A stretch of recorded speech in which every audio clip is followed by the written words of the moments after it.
stewed tomatoes today. I did a video just before this one where I showed everybody how I peel and core the tomatoes, getting them ready for the stewed tomatoes. So we did that, and here's the tomatoes. I got out my gigantic 16-quart pot, and I just put them all in there, and that's how we're just gonna do it like that. We're gonna stew them down because they'll start to break up. You don't even have to. You don't have to cut them if you don't want to. You can quarter them if you want, but you could just break them up with a spoon and be just fine. And then I spent some time before I brought you over. In the pot, I weighed them. I got my bathroom scale and I put it on the kitchen table. There were 15 pounds of tomatoes. So I did 5 pounds of onions, and I did 2.5 pounds each, or thereabouts, of celery and green bell pepper, orange bell pepper, whatever peppers I had in reserve that I've pulled out of the garden. That I had some in the freezer. I pulled those out, and they're waiting to be put in the pot. We're going to put all of this in the pot together. So let's do that. We'll just begin with the onions. And this, you need to have some giant spoonage. I'm not kidding, because you're going to have a spoon large enough to reach the bottom of the pot to stir it. And stewed tomatoes are a matter of taste. If you don't like peppers, don't put them in there. But I think that stewed tomatoes need bell peppers, celery, and onion. I think that's a very basic recipe. The next thing that we're going to add in, I'm going to put in, all I have here is a tablespoon each of ground black pepper and celery seed. This is what my family enjoys. If you like something else, throw it in. If you want a Mexican style stewed tomato, throw in some jalapenos and some cumin and some cilantro. In with a 1/4 cup of canning salt. Or seafood based, I can put Old Bay in it. Well, if you want it to have that flavor, sure, you can put Old Bay in it. This is a cup of lemon juice, and we're going to try it a little bit later and see where it is acidity-wise. I'm fairly certain that's going to be enough. This is just for the pot. When we get ready to can this up, I'm going to add a teaspoon or tablespoon of lemon juice to each jar. I have 2 cups of granulated sugar. And that is just to get us started. I'm going to switch places with Rick so I can get my big spoon. And try and move this around in here. We're going to turn the heat on, and we're going to do what the recipe is called, right? We're going to stew the tomatoes. These are going to render out their water pretty quickly, and then you're going to just stew them down until all the sugar is dissolved, all of the vegetables have come together, the tomatoes have broken up a little. See, you can just run your spoon right through them. And this isn't rocket science, I keep saying that, but it doesn't have to look perfect. This is home-style food. Unless you're entering this in the county fair and you want it to look perfect, your family is going to be very happy with this if you just break it up with a spoon. You don't have to be gentle. You don't. You can just go at it. You can say, I don't like what happened at work. I don't like what my husband said to me. But Rick doesn't ever say anything bad to me, so I was just making an example. Okay, so you don't like tomatoes. Everybody likes tomatoes. So let's turn this on. I'm going to turn on high, and then once it starts to simmer, I'm going to turn it down to medium. I'm going to let this simmer for quite a while, and then when it's ready, we'll bring you back and show you what it looks like.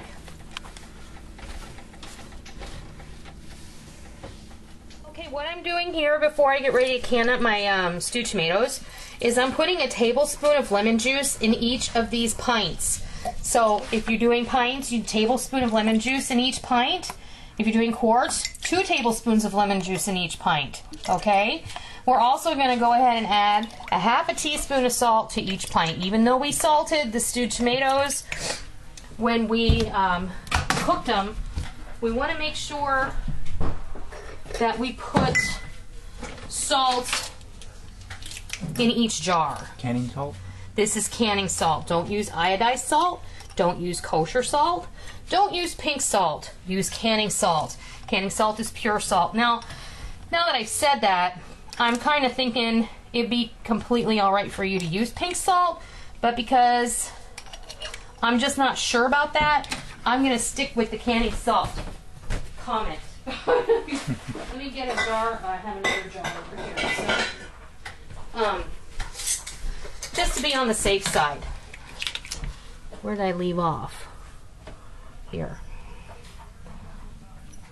And the reason that we use the lemon juice and the salt is to bring up the proper acidity and salt content so that we can safely water bath can the whole shebang, okay?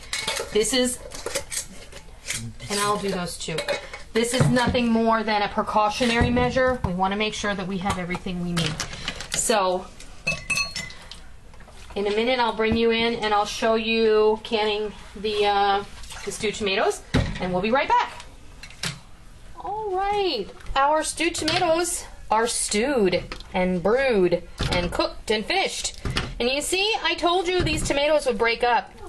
I really didn't hardly come in here and push them and prod them and squish them at all. They just broke up all on their own. They've been, see, there's almost a whole one right there. But they do that and they get just perfect. They're very tasty, aren't they, Rick? Mm-hmm. And now, I'm simply going to fill some jars. I have some jars all ready to go, and I have to show you this really cool canning funnel. Is it that red or white? Look at this canning funnel. It is so neat. It actually has this lip that goes around the inside and the outside of the jar. And this is made by Progressive. And you want to guess where I got it? TJ Maxx. Yes, I got it at TJ Maxx. Okay? So, now... That's not too full? No, this is all right. And we will get a lid and a ring over here. I have them simmering. Ta-da! And they're ready to go. That's hot. And we'll put them in the canner. I have that coming up to a boil. And we're going to process these. I'm going to bring you back after I bring everything out of the canner and everything's all done. I just wanted to show you how I make stewed tomatoes. It's really kind of, you know, when you get to the end of your tomato season and you've got more tomatoes than God, sometimes you get tired of coming up with new ways to use them. I always use stewed tomatoes throughout the year. I use them in all kinds of dishes, so having a supply of my own home canned stewed tomatoes is a great idea. And I know everything that went in here, and it was very simple. So that's how I make stewed tomatoes. I'm going to bring you back a little bit later after these are all processed and everything's good to go. So I just wanted to share that with you, and I'll be back. Okay, I got 16 jars, 16 pints plus. I have a couple that I threw in my freezer in this size container, and this is a BPA free container, and it's what I had on hand, so that's why I'm using it. I didn't have enough jars washed, and I didn't feel like digging out some more, so I threw them in the freezer. Plus there's some in the pot that I'm going to cook supper with. And I think what I'm going to make is just a little skillet. I'm going to throw that in a pan with some macaroni and let it absorb the liquid. And I'm going to throw in some smoked sausage and call it supper. So what we're going to do is we're going to go ahead and can these up. I'm going to process these for 15 minutes. And when they're ready to come out, I'll bring you back and I'll show you what they look like. All right, they are all done. I had to process 2 pots worth, and I got 15. For some reason, the first batch I couldn't fit 8 jars in the pot, and the second batch I did. So they went, the other extra jar, she's fine. The extra jar went in the in dinner. So I took what was left in the bottom of the pot plus 1 jar, and I mixed it with 4 cups of macaroni, 3 cups of macaroni, and a link of smoked sausage, and I'm just going to cook it, and some green beans. So They all sealed already. they all sealed already. I wanted them to hear it, but Aw. oh well. That's okay. But it's a good thing that they sealed already. Oh yeah, and they're absolutely beautiful. Let me get a jar lifter so you can see, because they're really, really pretty. Look at that. Here. I think they're gorgeous, and they're very tasty.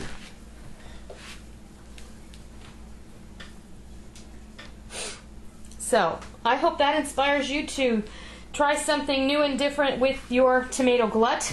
I am not complaining in the least that we have gotten such a wonderful bounty of tomatoes this year. I think it's funny because I've been doing this all day. I sat down at the computer while the pot was processing, and Cat's Cradle had uploaded a video about how they were getting ready to process their tomato glut. So I just thought that was hysterical. We're all in the same boat, right? It's the curse of good gardening. So I hope that this inspires you to try something new. I hope you try it, and I hope you love it. And until next time, I'll see you.